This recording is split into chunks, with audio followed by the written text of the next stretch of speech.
Hello बच्चों, कैसे हो। आपका फिर से स्वागत है मेरे यूट्यूब चैनल वीर फिजिक्स क्लासेस में। हम बात कर रहे हैं +1 की फिजिक्स यूनिट नंबर 4, जिसका नाम है वर्क एनर्जी एंड पावर। तो ये नेक्स्ट वीडियो है जो हम लेकर आए हैं किसके ऊपर, पावर के ऊपर। पावर के बारे में हम आज बात करेंगे। तो पावर के बारे में बात करने से पहले कुछ इंपॉर्टेंट दो टर्म हैं जिनके बारे में हम डिस्कस करेंगे, जो कि पहली टर्म है कंजर्वेटिव फोर्स। कौन सा फोर्स है? Conservative force. तो ये कंजर्वेटिव फोर्स है वो क्या होता है? Conservative force a force in which work done by और against the force in moving a body depends only the initial and final position of the body. क्या मतलब हुआ कि एक फोर्स है उसे हम कंजर्वेटिव कहेंगे। कब कहेंगे? कि हम वो फोर्स अप्लाई करें बॉडी के ऊपर वर्क करने के लिए, बाय और अगेंस्ट। क्लियर? तो वो डिपेंड करे केवल किसके ऊपर? इनिशियल और फाइनल पोजीशन के ऊपर। किसके ऊपर डिपेंड करे? इनिशियल और फाइनल, कि इनिशियली बॉडी कहां थी और फाइनली बॉडी कहां पर गई है। And not on the nature of the path followed, कि जो पाथ फॉलो गया है, जैसे इनिशियल कहां से और कहां गई, तो उसमें कौन सा पाथ फॉलो किया गया, उस पाथ के ऊपर वो फोर्स है वो डिपेंड न करे। Clear? Between the initial and final position, मतलब इनिशियल से फाइनल तक जाने में जो पाथ फॉलो किया गया है उस पाथ के ऊपर वो फोर्स डिपेंड ना करे। वो किसके ऊपर डिपेंड करे? इनिशियल पोजीशन क्या है और फाइनल पोजीशन क्या है उसके ऊपर डिपेंड करे। क्लियर? पाथ क्या था उसके ऊपर कोई भी डिपेंडेंट ना हो। तो उस प्रकार के फोर्स को हम क्या कहते हैं? Conservative force. और कंजर्वेटिव फोर्स का एक एग्जांपल है ग्रेविटेशनल फोर्स। कौन सा फोर्स है? ग्रेविटेशनल फोर्स है वो होता है एक कंजर्वेटिव फोर्स होता है। जैसे यहां पर आपके पास ग्रेविटेशनल फोर्स की जो बात चली है, तो उसमें आपके पास ग्रेविटेशनल फोर्स F किसके बराबर होता है? Capital G m1 m2 divided by r²। तो ये ग्रेविटेशनल फोर्स का ये फार्मूला होता है, जिसमें कैपिटल G है ग्रेविटेशनल कांस्टेंट है, universal gravitational constant. m1 is the mass of first body, m2 is the mass of second body and r² is the distance between the two massive body. Clear? तो ये gravitational force जो होता है वो initial और final position के ऊपर depend करता है, न कि जो पाथ फॉलो किया गया है उस पर डिपेंड करता है। जैसे इसके हमारे पास डायग्राम से आपको समझा देता हूं। जैसे एक तो हमारे पास केस है कि इनिशियली बॉडी है वो कहां पर है? ए पॉइंट पर। क्लियर? ये बॉडी है मूव करके बिल्कुल स्ट्रेटली अप है, वो कहां गई? बी पॉइंट के ऊपर। ए से वो कहां गई? बी पॉइंट के ऊपर। क्लियर? तो कितनी हाइट है इसकी? H height. कितनी है? H height. तो यहां पर जो वर्क डन होगा वो किसके बराबर होगा? Work that is equal to mgh। क्योंकि ये एनर्जी की बात करें, हम पोटेंशियल एनर्जी की बात करेंगे आगे की वीडियो में। तो यहां पर आपके पास क्या है? ये पोटेंशियल एनर्जी होती है mgs, मतलब the energy which is due to the position of the body. तो यहां पर जो वर्क है वो कितना करना पड़ेगा? mgh। तो यहां पर जो वर्क किया है ना, तो यहां पर क्या लगा? फोर्स। बॉडी को कहां भेजा? ए से बी तक, तो हमने फोर्स अप्लाई किया। क्लियर? तो जब हमने फोर्स अप्लाई किया तो यहां से वर्क क्या आया? mgh। अब जैसे दूसरा केस ले लेते हैं कि हम एक इंक्लाइंड प्लेन ले लेते हैं, जैसे इस प्रकार। क्लियर? तो यहां से ये इंक्लाइंड प्लेन है, तो इसकी जो हाइट है यहां से इस ए पोजीशन से, ये क्या है? B position. यहां से ग्राउंड से इसकी जो हाइट है वो कितनी है? एच। इस केस में भी। क्लियर?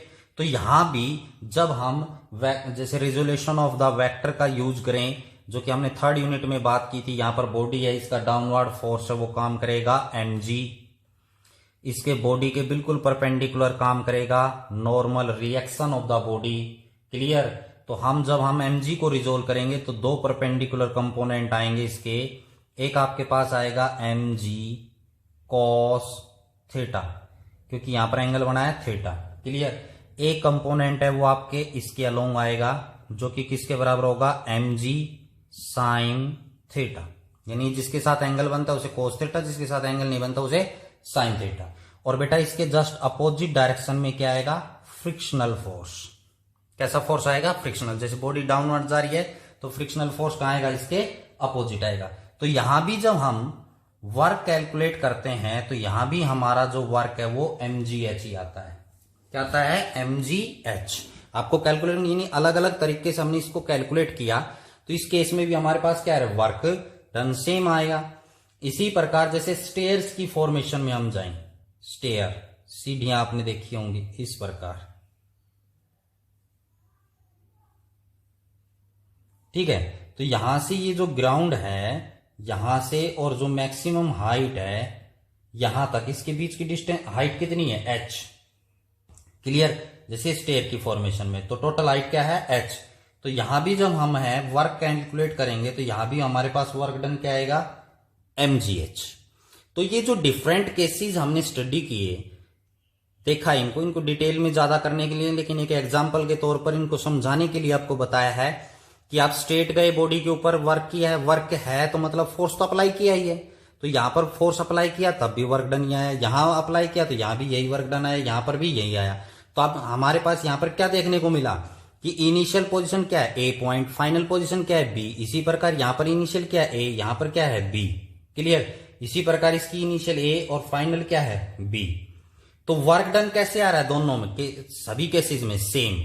तो यहां पर जो फोर्स अप्लाइड है वो पाथ के ऊपर फॉलो नहीं कर रहा, केवल इनिशियल और फाइनल। यहां पर हाइट जो है ना, जैसे पहले केस में जितनी हाइट है उतनी ही हाइट सभी की होनी चाहिए बराबर। अगर यहां पर हाइट बढ़ा दी तो यहां पर ये वर्क सेम नहीं आएगा। तो मतलब इनिशियल और फाइनल पोजीशन के ऊपर डिपेंड कर रहा है। जैसे ये पाथ स्ट्रेट है, ये इंक्लाइंड है, ये इस प्रकार स्टेयर की फॉर्मेशन में, तो ये फोर्स जो है वो वर्क किसके ऊपर डिपेंड नहीं कर रहा? पाथ के ऊपर डिपेंड नहीं कर रहा, केवल किसके ऊपर डिपेंड कर रहा है? इनिशियल और फाइनल पोजीशन, क्योंकि हाइट सेम है। हाइट सेम लेके इनको आपने एक्सप्लेन करना है। क्लियर? तो उसमें हमारे पास जो ग्रेविटेशनल फोर्स है वो इसका एक एग्जाम्पल है, किसका? कंजर्वेटिव फोर्स का। तो कंजर्वेटिव फोर्स जो है इसकी डेफिनेशन फिर से आपको एक बार बता देता हूं। A force is said to be conservative if work done by और अगेंस्ट द फोर्स, यानी वर्क डन बाय और अगेंस्ट द फोर्स, यानी फोर्स करवाएगा work in moving a body depend only initial and final position, जो बॉडी के initial और final position के ऊपर डिपेंड करे, and not on the nature of the path followed between the initial and final position. Initial और final position के बीच में जो पाथ फॉलो किया गया है उसके ऊपर डिपेंड ना करे। क्लियर? ये इनिशियल और ये फाइनल, जैसे ये इनिशियल ये फाइनल, ये पाथ क्या है इसके बीच में उसके ऊपर डिपेंड नहीं करता। कौन? Conservative force. और इसका एग्जांपल ग्रेविटेशनल फोर्स है। बच्चों अब हम बात करते हैं दूसरी टाइप के फोर्स के, जिसका नाम है नॉन कंजर्वेटिव फोर्स। तो नॉन कंजर्वेटिव फोर्स जो है वो कंजर्वेटिव फोर्स के अपोजिट हो जाएगा। मींस जैसे कंजर्वेटिव फोर्स में क्या था? कंजर्वेटिव फोर्स में क्या था? It depends on the initial and final position but independent on the path followed by initial and final position, between the initial and final position. तो यहां पर नॉन कंजर्वेटिव में क्या है? A force is said to be non conservative if work done by और against the force in moving a body from one position to another position depend on the path followed between these two position. Means जो non conservative force है वो है force है जिसमें dependent होता है किसके ऊपर? Path followed. जो पाथ फॉलो किया है उसके ऊपर क्या होता है? डिपेंड होता है।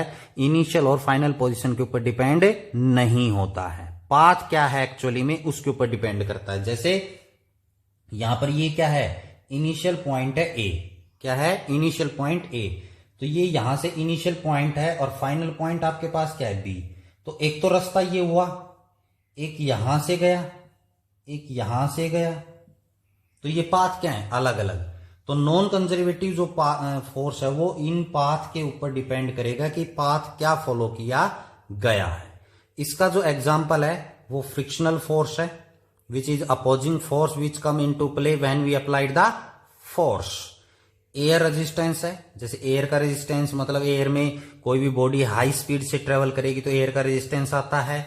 नॉर्मल फोर्स, टेंशन मतलब स्ट्रिंग, जैसे कोई भी स्ट्रिंग आपने बांध दी उसके ऊपर तो आपने नीचे की तरफ वेट लटकाया है mg, तो इसमें टेंशन कहां आएगा? अपवर्ड आएगा, टी टेंशन। तो ये भी कैसा है, नॉन कंजर्वेटिव फोर्स है। तो नॉन कंजर्वेटिव फोर्स के एग्जांपल हैं force of friction, air resistance, normal force and tension. तो मतलब ये जो फोर्सेज हैं वो पाथ के ऊपर डिपेंड करते हैं बिटवीन टू पोजीशंस, इनिशियल और फाइनल पोजीशन के पाथ के ऊपर ये फोर्सेज हैं वो क्या करते हैं, डिपेंड, इसलिए इनको नॉन कंजर्वेटिव फोर्स कहा जाता है। आइए बच्चों, अब हम बात करते हैं पावर के बारे में, जो कि इस यूनिट का नाम है, जिसमें वर्क, एनर्जी एंड पावर। तो पावर से पहले हमने दो मेन पॉइंट्स थे उनके बारे में बात की, कंजर्वेटिव फोर्स और नॉन कंजर्वेटिव फोर्स। क्लियर। तो अब हमारे पास पॉइंट आता है पावर, कि पावर क्या है। तो पावर जो है वो किसी भी पर्सन या मशीन की होती है। Clear. Person mean human being, जो भी है पर्सन कोई भी है उसकी और मशीन की पावर जो है वो क्या होती है, rate of doing the work, कार्य करने की जो दर होती है, rate, the rate of doing the work is called power. Clear. अब हमारे पास क्या है, जैसे वर्क आपके पास सेम है, वर्क क्या है, सेम है। जैसे आपने यहां पर आपके पास कोई भी बॉडी है, उसको ए पॉइंट है, जैसे यहां पर इस ए पॉइंट पर आपके पास कोई भी बॉडी है, इसको कहां पर लेके जाना है, बी पॉइंट के ऊपर। कहां पर लेके जाना है, बी पॉइंट के ऊपर लेके जाना है, ए से बी पॉइंट पर। तो यहां पर जो बॉडी है वो बाय द वे 1 kg की कोई भी बॉडी है। क्लियर। इसको 1 kg को ए पॉइंट से बी पॉइंट तक ले जाने में पी पर्सन ने टाइम लिया 2 सेकेंड। पी पर्सन है कोई भी या मशीन है कोई भी, उसने ए पॉइंट से बी पॉइंट तक जाने में 1 kg जो हमारे पास बॉडी का वजन है, मास है, उसको ले जाने में 2 सेकेंड ली। इसी प्रकार कोई भी क्यू पर्सन है या मशीन है, उसने ए से बी तक जाने में 1 सेकेंड का समय लिया ये काम करने के लिए। 1 kg वजन, 1 kg मास जो है उसको हमारे पास कार्य क्या है, 1 kg मास को ए से बी तक लेके जाना, ये क्या हुआ, वर्क। तो अब दो मशीनरी हैं, पी और क्यू। एक मशीनरी ने मशीनरी है या पर्सन है, उसने तो कितना समय लिया, 2 सेकेंड। क्यू जो मशीनरी है उसने कितना समय लिया, 1 सेकेंड। तो वर्क है, वर्क तो किया है दोनों ने, लेकिन पावर किसकी ज्यादा होगी। तो वर्क तो कैसा था, सेम, लेकिन टाइम पी ने ज्यादा लिया और क्यू ने कम लिया। तो कम समय में सेम वर्क कम समय में किसने किया, पी ने, क्यू ने। तो इसका मतलब इसकी जो पावर है वो क्या है, ज्यादा है। मतलब power of Q is greater than power of P. मतलब पावर पी की पावर क्या है, कम, और क्यू की पावर क्या है, ज्यादा। क्यों हुआ ऐसा, क्योंकि वर्क, लेकिन इस केस में ऐसे में क्या होना चाहिए, वर्क सेम होना चाहिए। क्लियर। या आप क्या ले सकते हैं, टाइम सेम लें, वर्क अलग अलग लें, तो उस केस में भी आप पावर की वैल्यू है वो कैलकुलेट कर सकते हैं। तो यहां पर सेम वर्क कैसा था, सेम, लेकिन दोनों बॉडी ने टाइम अलग अलग लिया उसी वर्क को करने में, डिस्टेंस भी सेम है। क्लियर। तो यहां पर क्यू ने समय कम लिया तो इसलिए क्यू की पावर क्या है, ज्यादा, और पी ने समय ज्यादा लिया तो इसका मतलब पी की पावर क्या है, कम है। तो मतलब काम करने की, वर्क करने का रेट, मतलब दर जिसे हम कहते हैं, समय कितना लगता है उस काम को करने में। जो जितना जल्दी काम करेगा सेम वर्क, जो जितनी ज्यादा जल्दी काम करेगा उसकी पावर उतनी ही ज्यादा होगी। जो काम को धीरे करेगा उसकी पावर उतनी ही क्या होगी, कम होगी। क्लियर। तो जो पावर है वो क्या होती है, rate of doing the work, कार्य करने की क्षमता को हम पावर, कार्य करने की दर को हम क्या कहते हैं, पावर कहते हैं। Clear, rate.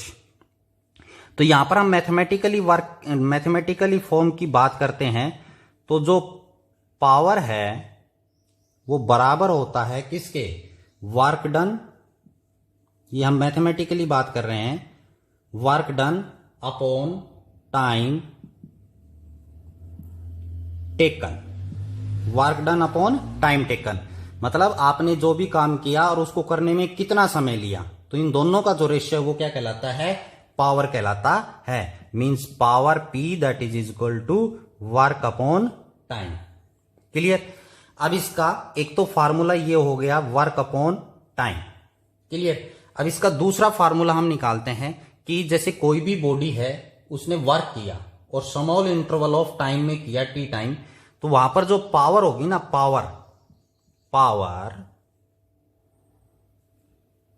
Power at any instant of time, any instant of time मतलब किसी भी समय, जैसे आप काम कर रहे हैं, एट इंस्टेंट मतलब तुरंत उसी टाइम के ऊपर पावर है वो क्या होगी। तो वहां पर हम टाइम इंटरवल लेते हैं dt। कितना टाइम इंटरवल लेते हैं? dt टाइम इंटरवल लेते हैं। उसके अंदर हमने क्या निकालनी है? पावर निकालनी है। तो यहां पर power that is equal to dw upon dt, क्योंकि हमने स्मॉल इंटरवल में लिया है तो वर्क भी कैसा होगा? स्मॉल, और टाइम भी कैसा है? टाइम इंटरवल भी कैसा है? स्मॉल है, क्लियर। तो यहां से हमारे पास हम क्या कर दें, इसकी क्रॉस मल्टीप्लाई कर दें, क्लियर। तो यहां पर हमारे पास क्या आ जाएगा, या क्रॉस मल्टीप्लाई ना करें तो यहां पर हम किसका फार्मूला पुट कर दें? वर्क का। तो work that is equal to हमारे पास क्या होता है? Force into distance. तो यहां पर P that is equal to d/dt, work की जगह क्या पुट कर दिया? Force into distance. क्या यूज कर दिया? Force into distance, clear. तो यहां पर power P that is equal to force को बाहर ले लिया, F अंदर बच गया ds/dt। क्या बच गया?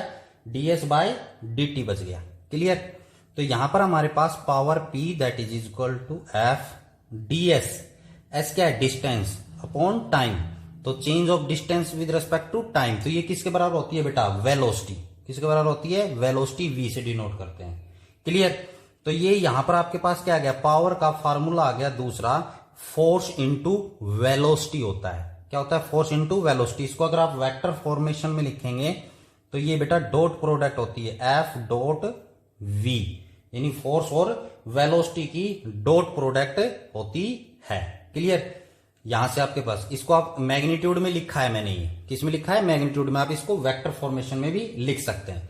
तो यहां से पावर की दूसरी डेफिनेशन आ गई कि what is the power? Power is the product of the force and velocity of an object, clear. ये फार्मूला है, एक फार्मूला ये है किसका? पावर का, क्लियर।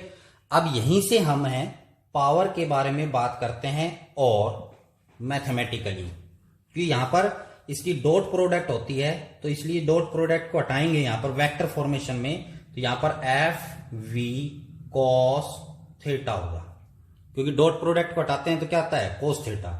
तो यहां पर पावर मैक्सिमम मिनिमम की बात हो जाएगी। ये तो फोर्स हो गया, ये क्या हो गई? वेलोसिटी।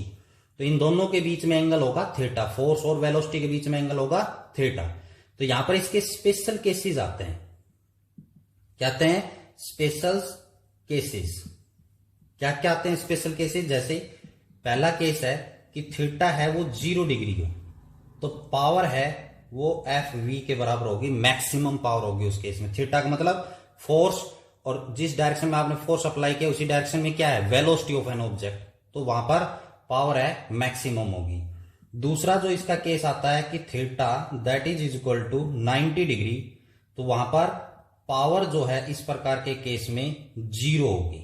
पावर क्या होगी? 0, मतलब cos 90 की वैल्यू 0 डिग्री होती है। मतलब जैसे आपने फोर्स अप्लाई किया है, फोर्स इस डायरेक्शन में है, ठीक है, और बॉडी है वो कहां जा रही है? इस डायरेक्शन में जा रही है। तो इन दोनों के बीच में ये एंगल है वो कितनी डिग्री है? 90 डिग्री। तो यहां पर आपके पास जो है पावर है इस केस में क्या होगी? 0। लाइक वाइज इसका थर्ड केस हमारे पास आता है जिसमें theta that is equal to 180 degree, मतलब अपोजिट डायरेक्शन में है। मतलब जैसे फोर्स इस डायरेक्शन में है तो वेलोसिटी है वो आपके पास किस डायरेक्शन में? इसमें। तो आपके पास पावर है वो -FV के बराबर होगी। मतलब cos 180 की वैल्यू -1 होती है, -1 होती है, क्लियर। कोई दिक्कत नहीं। आइए अब हम बात करते हैं आगे, पावर की यूनिट्स के बारे में डिस्कस करते हैं। अब हमारे पास है यूनिट्स ऑफ पावर, यानी पावर की यूनिट क्या है। तो बेटा सब उससे पहले पावर एक स्केलर क्वांटिटी है। पावर क्या है? स्केलर क्वांटिटी है। क्यों है पावर स्केलर क्वांटिटी? क्योंकि पावर है वो फोर्स और वेलोसिटी की डॉट प्रोडक्ट है, तो ये डॉट प्रोडक्ट की फॉर्मेशन में है, तो ये इसलिए ये पावर, क्योंकि डॉट प्रोडक्ट है वो क्या है, स्केलर क्वांटिटी है, तो पावर क्या बन जाएगी, एक स्केलर क्वांटिटी। क्लियर, ये वेक्टर क्वांटिटी नहीं है। इसके बाद पावर जो होती है, पावर की एसआई यूनिट होती है बेटा वाट। क्या होती है, वाट। क्लियर, तो यहां पर आपके पास जैसे अब आपके पास आए कि 1 वाट को आप डिफाइन कीजिए। किसको डिफाइन करना है, 1 वाट को। तो 1 वाट को डिफाइन करने के लिए आपको पता है कि जो पावर है ना, पावर का फार्मूला क्या होता है बेटा, वर्क अपॉन टाइम। तो वर्क की यूनिट क्या होती है, जूल। टाइम की यूनिट क्या होती है, सेकंड। इसलिए मैंने 1 वाट को डिफाइन करने के लिए 1 watt is equal to 1 joule upon 1 second. Clear, इसलिए वाट जो है ना एसआई यूनिट है पावर की, या हम इसे क्या कह सकते हैं, पावर के एसआई यूनिट में क्या लिख सकते हैं, जूल पर सेकंड भी लिख सकते हैं। क्या लिख सकते हैं, जूल पर सेकंड। तो अब आपसे कहे कि डिफाइन 1 वाट, 1 वाट को डिफाइन कीजिए। तो power of a body is said to be 1 watt if it can do 1 joule of work in 1 second. मैंने ये धीरे धीरे इसलिए बोला है ताकि आप इजीली जो है वो नोट्स बना सकें, इनकी डेफिनेशन लिख सकें।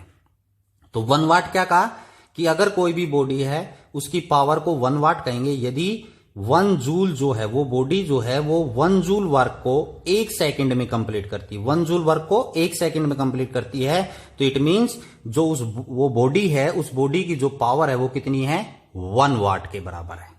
क्लियर। अब बेटा वाट की अदर यूनिट्स हैं, बिगर यूनिट, बड़ी यूनिट आपके सामने आती हैं।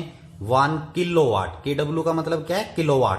तो किलोवाट में कितने वाट होते हैं, 10 की पावर 3 वाट के बराबर। एक होता है मेगावाट, एम का मतलब है मेगा वाट, जो कि 10 की पावर 6 वाट के बराबर होता है। 1 मेगावाट किसके बराबर होता है, 10 की पावर 6 वाट के। और एक इंपोर्टेंट यूनिट जो कि आपके पास हर एक मोटर वगैरह के ऊपर लिखा होता है या बात चलती है, एचपी। एचपी का मतलब है हॉर्स पावर, मतलब एक घोड़े के अंदर जो पावर है एचपी, वो किसके बराबर है, 746 वाट, 746 वाट के बराबर होती है 1 एचपी। तो ये कुछ बिगर यूनिट्स हैं। और ये जो एचपी है ना, ये आपकी मोटर वगैरह पे, इलेक्ट्रिक जो भी मोटर होती है उन पे लिखा होता है एचपी, 1 एचपी, 1.5 एचपी या 2 एचपी, 3 एचपी। तो वहां से आप वाट का को है वो कैलकुलेट कर सकते हो। तो ये कुछ बिगर यूनिट्स हैं। ये एक एसआई यूनिट है किसकी, पावर की। तो आज हमने बात की conservative force, non conservative force और पावर। पावर एक छोटा सा टॉपिक था जिसके बारे में हमने डिस्कस किया। आज के लिए इतना ही।